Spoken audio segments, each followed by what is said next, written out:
Jalen's gotten better. He has. He still hasn't gotten better at spreading the ball around. He hasn't. But he's gotten better at seeing the game. This is where he's improved. Seeing the game. Thinking the game. Keeping it in third and short. I mean, if you look at it, like I said, the guy who's having the second best season in your offense is not a receiver. Well, I'm going to take that back because he's still playing well right now. But I would say this to you. The guy who's playing the best football all year long outside of Jalen Hurts has been Miles Sanders. Miles Sanders right now is on pace for 1,400 yards.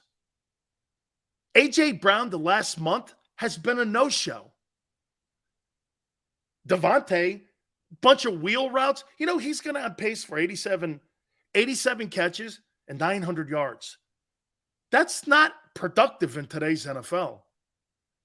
That team is winning being in third and short, 49 carries, that O-line, and you got a quarterback who's making the right decisions.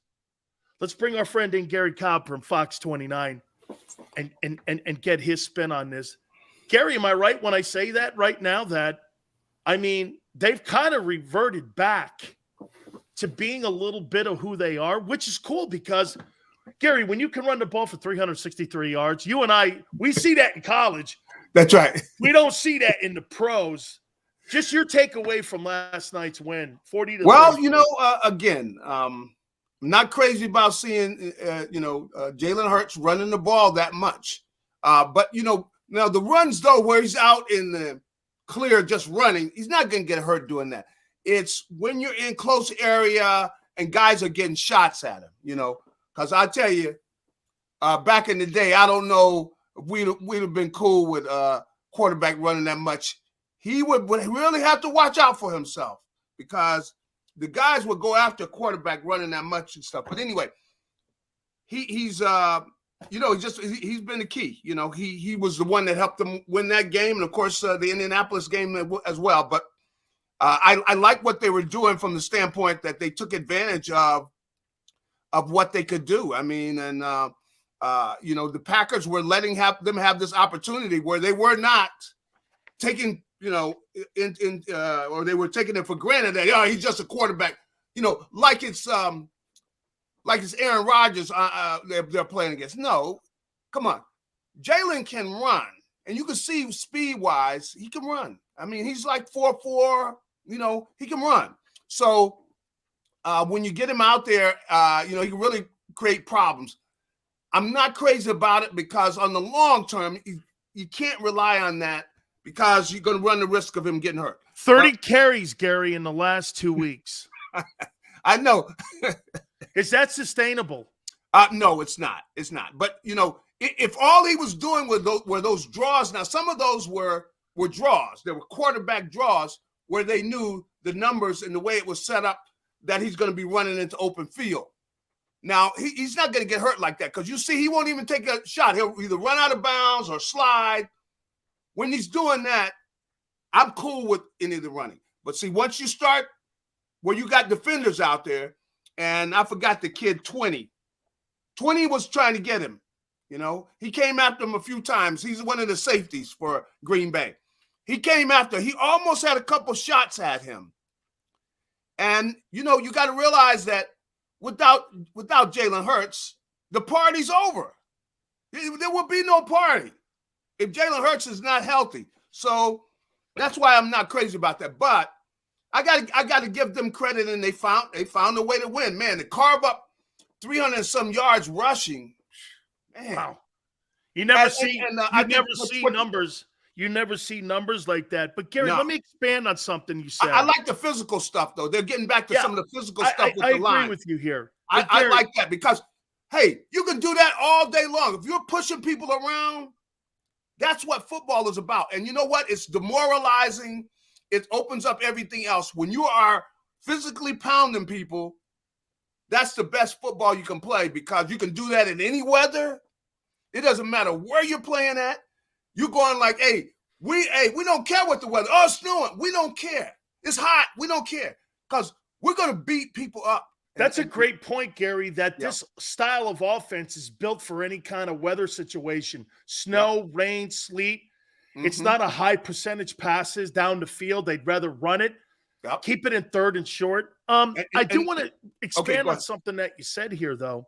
Yeah. Michael Vick went for 173 passing and throwing. Colin Kaepernick in a playoff game against the Packers when he was with the Niners threw for 263 and 181, which was incredible. Lamar had 236 and 152 in 2019. Gary, you and I are from the old school where you had to win games from the pocket. Are we now the old guy, get off my lawn guy, where the new wave is seeing these guys that are now mobile? Because one thing they have all in common, they haven't won anything.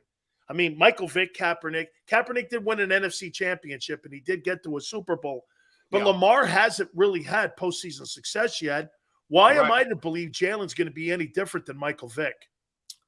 Well, that's why I or is it trending in a new way, Gary? Is that what I'm saying? Is it trending there to be where now we're going to see new style of guys? I've had the guys jabbing at me about this because, I was saying, in fact, I text Quick and I was telling them, hey, are they going to be able to do this against San Francisco, against Dallas?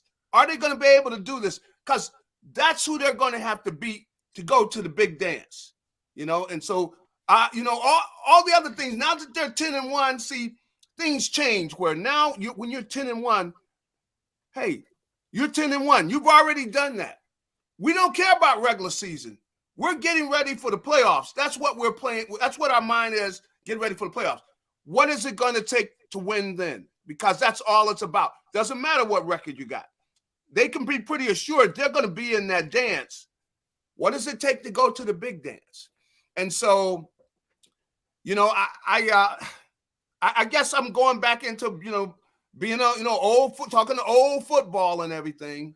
I want to see it happen because, Gary, I think you and me look at it like this.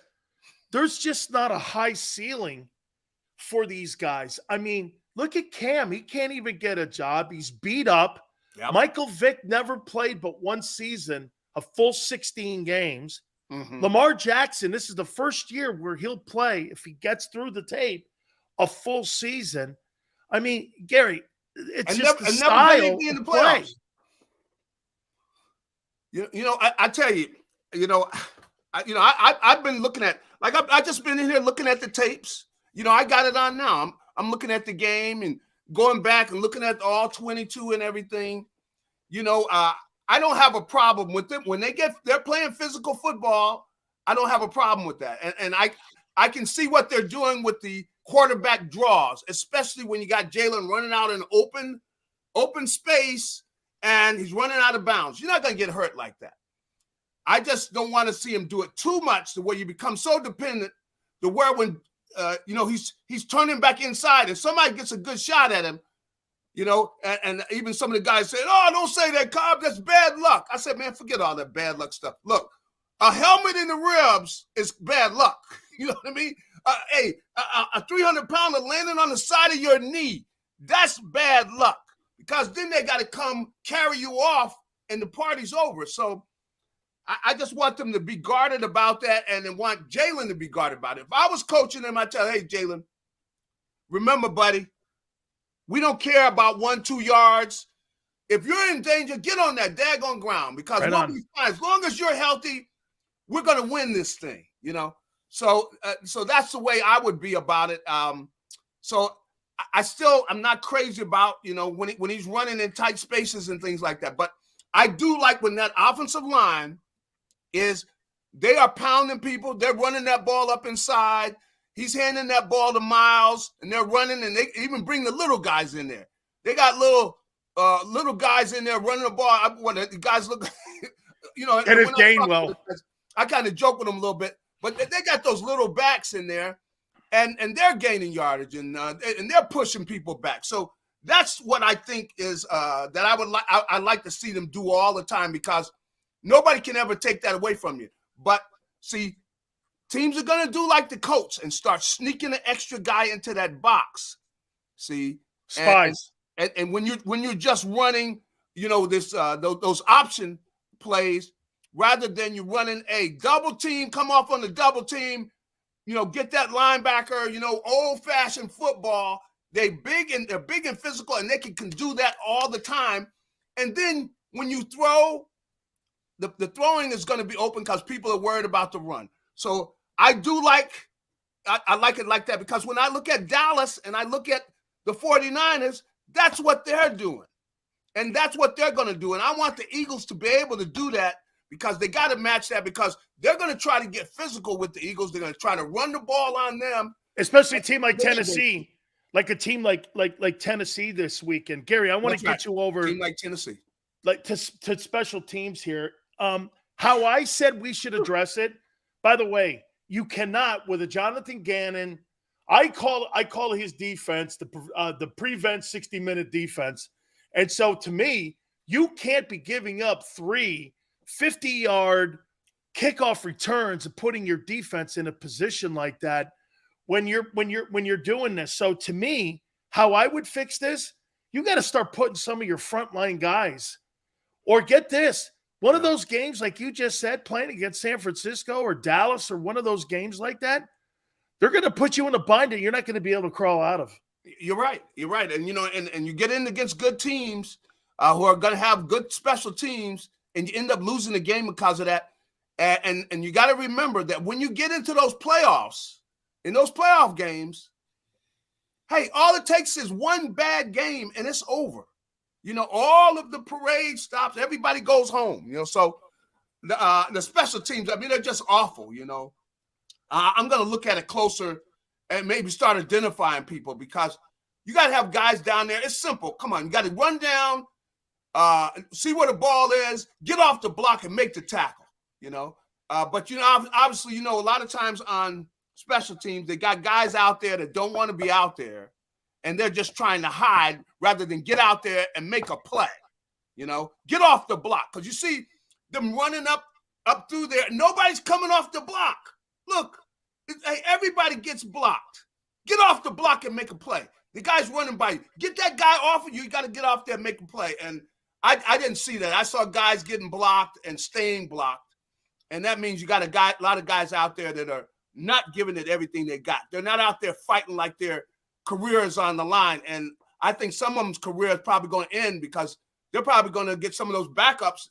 They'll get a guy out there. If you don't want to play special teams, if you're a backup linebacker or backup defensive lineman or defensive end, and you don't want to play special teams, well, then maybe you don't belong here. Hey, Garrett, I'll say this too. Watching some of those Packer wide receivers running across those seams like that, wide open like that. Yeah. Gannon plays. He totally believes in that bend but don't break. I guess that's the modern coordinator of today, because they keep everything in front of you. But boy, I just your takeaway from that, man. They were so wide open last night. I thought I was watching a college game. He just does that game in and game out. Wouldn't you have blitzed also too, Jordan Love? Mix it up. When Jordan Love came in, he hasn't played any football. That's right. I get not blitzing Rodgers. He's going to read it, pick it up. Yeah. But wouldn't you have blitzed the young kid? Without a doubt. They gave him all the confidence. They drop him back. They let him get his confidence with the short throws. And you're not putting any pressure on the kid. A young kid coming in there, he's not seeing things really quickly. And you definitely want to put some pressure on it. Even if you run a zone blitz, if that's what you want to do, if you don't want to give up, you can run a zone blitz where you got a guy coming and you're leaving the flat open. Okay, so if he figures that out, then he gets the ball over there, or he's going to wind up with a helmet in his ear. One or the other. But it's just frustrating. I'm around this all the time, and Jonathan Gannon with his mindset. What are you gonna do? He's the guy over 10-1. You can't dispute it here. I'm with you here. 2 last questions for you. This one here. Are they really going to let Miles Sanders run out the door here? Let me, Gary, now that Goddard's gone down, and here's the number, Gary. Listen to these crazy numbers. Right now, he's 5th with 900 yards rushing.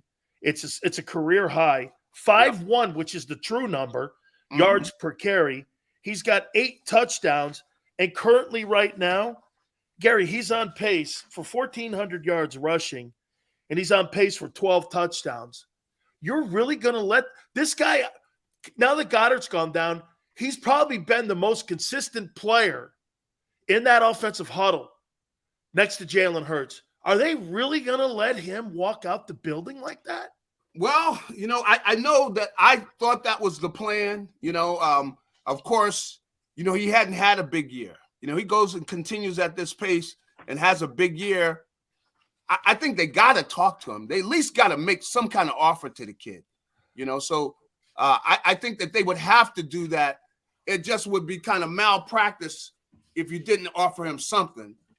Even though I do think they want to probably grab a couple kids in the draft and have them in some fresh legs that they don't have to pay. I think that is their strategy. And because really you can't pay everybody. Because what is Jalen going to make?